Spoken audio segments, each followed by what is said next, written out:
are full chair. It's about having a Shelly. It's about having an Anita at the JCC. And you know, and this work is never done. We cannot say, oh, I did that. We did our inclusion stuff. No, you have to have people who are out there continually saying the work isn't done. And we have to keep going. I have a question for the audience.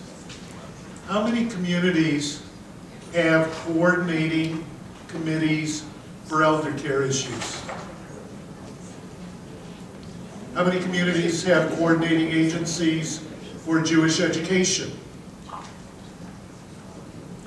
How many communities have coordinating agencies for inclusion issues? Better than I thought. That's great. Yes? I asked this question yesterday, so I'm sorry if it's a little bit of a repeat, but... Identify yourself, please. I'm sorry, I'm Susan Scribner from the Federation of St. Louis. I'm afraid of this. Specifically for Linda and Mary, I feel like the strongest voices right now in our community are parents with kids who have mental illness as the primary issue or diagnosis. And how have those families been included in your community's efforts? In Minneapolis, we have a separate, at JFCS, through JFCS, and it's a coalition among several agencies called the Mental Health Education Project. And it does work with those families. We just had our conference on Sunday as a yearly conference. 500 people come and has workshops, and then we have programming. And interestingly, that is in our community is parents of people with intellectual disabilities that are most vocal, and not the least parents so much. Just to speak for a moment as a psychiatrist, in terms of mental illness, and we've had this discussion over the last day and a half, myself and Barbara Bedney and David Feynman, and looking at what is disability, does mental illness fall under that umbrella, and my feeling is that it certainly does. It's what I do day in and day out, but it also is different. It really needs to be addressed differently. That's a whole conference in and of itself, because it's just the way it's viewed, the issues become so complex.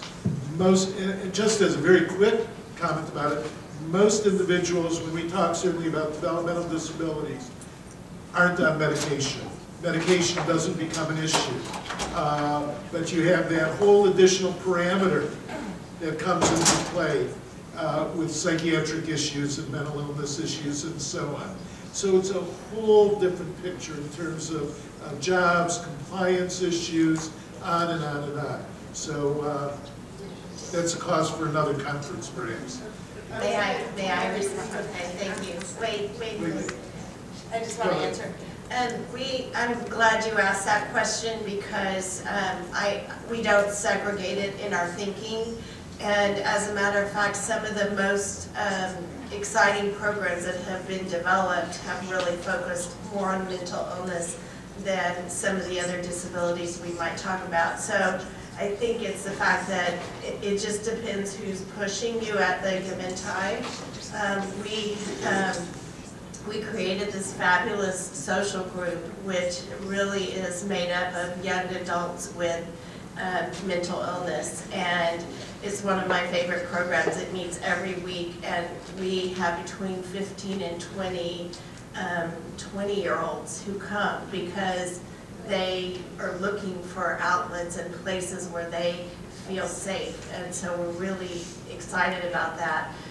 We've done some other programs in that area. We do have a group that meets weekly for a group session, and then they also come for medication management and also for therapy. So that program is about 20 years old. It's older than our efforts that we've begun, but it's now under that same tent. And it's true, it's different, and yet they'll speak passionately about why they had to leave work, why the mental health parity law is so important, And we just, right now we're looking at residential apartment models based on the one that we saw in West Palm Beach. And we definitely, the 5 people who are in line for it right now, all are suffering with mental illness. And that's who will be our first people, I'm sure. We do have a residential program, by the way, in Detroit for mental illness.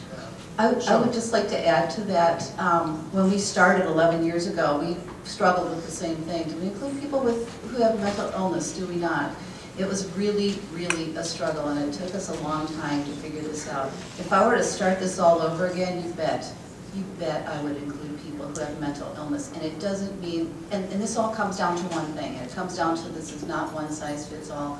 This is about an individual, and whether their diagnosis is mental illness or their diagnosis is developmental disability, we are excluding them if we disqualify them from being a member of the Jewish community because, yeah, we can't marginalize them anymore. Yeah.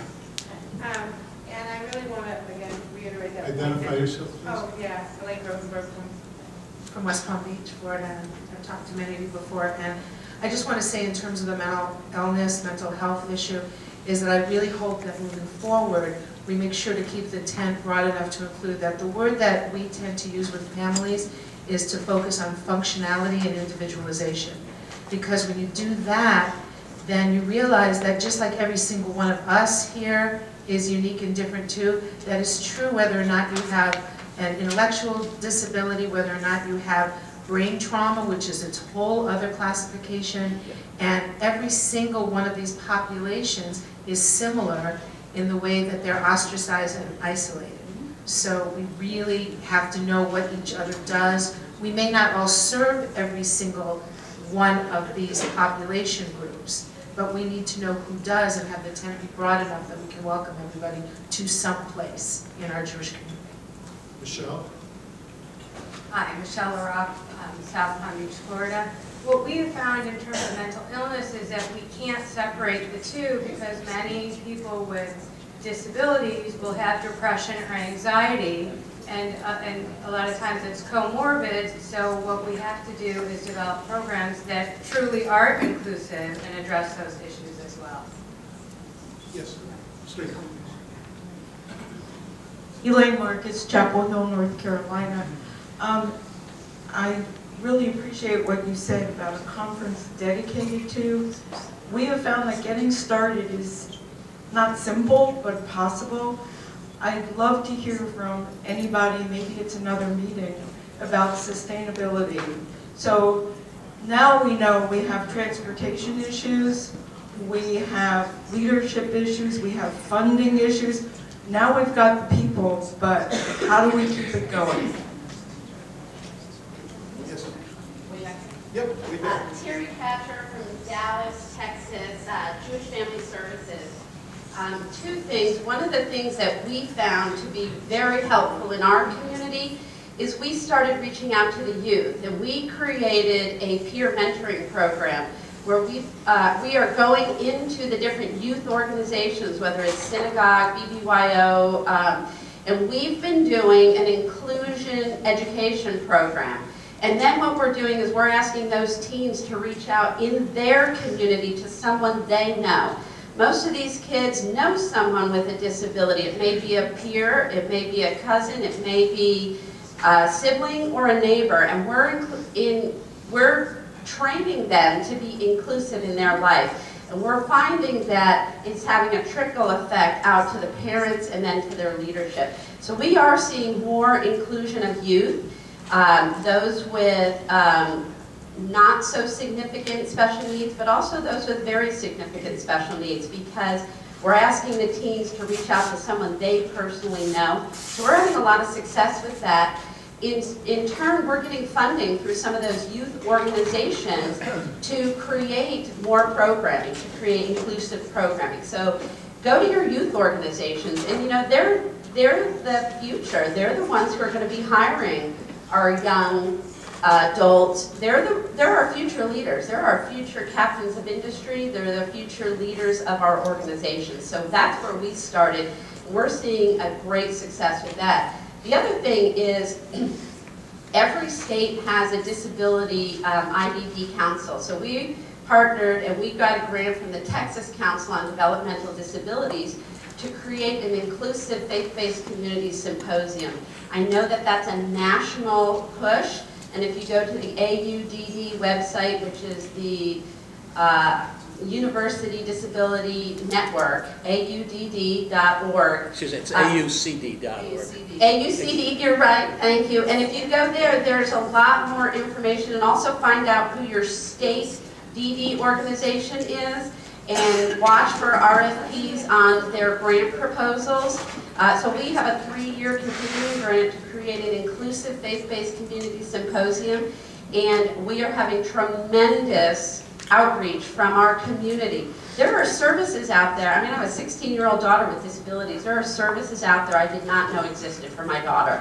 So just by putting that out there, you'll find that there are some other collaborative organizations within your community providing services you may not know about. And while it's not Jewish, it is still faith-based, and you can learn a lot in the ramping up. So there are great opportunities that may be right next door to you. So this is an amazing opportunity to share information, and I feel blessed to be here. Thank you. Yes. Sylvan Liebman from Milwaukee. I mentioned last night that we're opening up a 60-unit apartment building. At least 15 of the apartments will have individuals with chronic and persistent mental illness. What we've done to support them is we're opening up a mental health clinic in the building, and we've hired not only an inclusion director for the building, but a full-time peer support specialist, certified, whose only job is to work with the chronically mentally ill in our building to make sure that everybody gets along. Les. My name is Shoshana. I'm from London, UK. So one of the issues that I found with inclusion, I work with people with developmental disabilities. I mainly work with adults in the Jewish community. And one of the big things that I've been looking at in terms of inclusion is actually what people that we support can actually do for other organisations in the community. So one of the big projects that I've been working on is actually how people volunteer for other organisations. So people that I support are out there volunteering for cancer charities, for other Jewish communal organisations.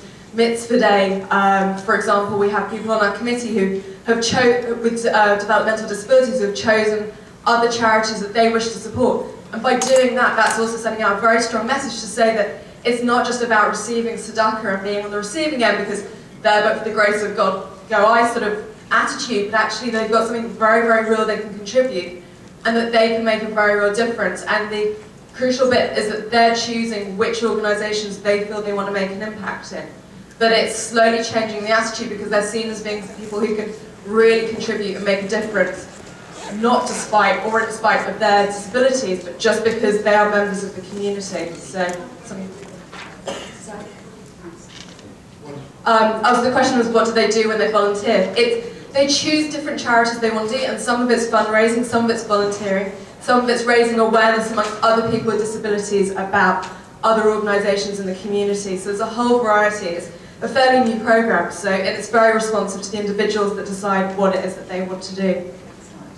I'd like to take a moment to sum up.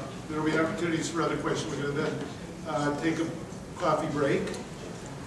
I loved what Rabbi Jacobs said yesterday. I don't know how many of you were closing plenary of the GA, but he spoke about the A-roof, and he spoke about enlarging and expanding the A-roof.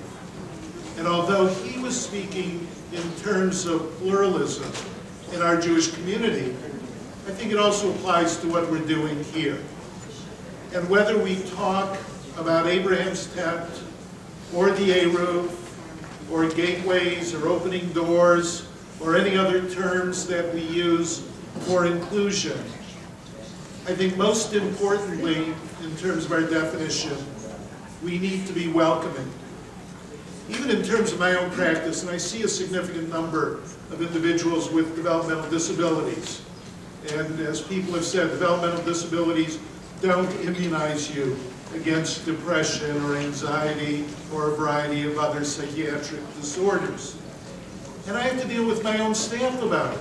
Because whereas my own staff has no hesitation in dealing sometimes with very significantly ill psychiatric patients, they do have a problem with some of my developmentally disabled patients. And that's an ongoing process.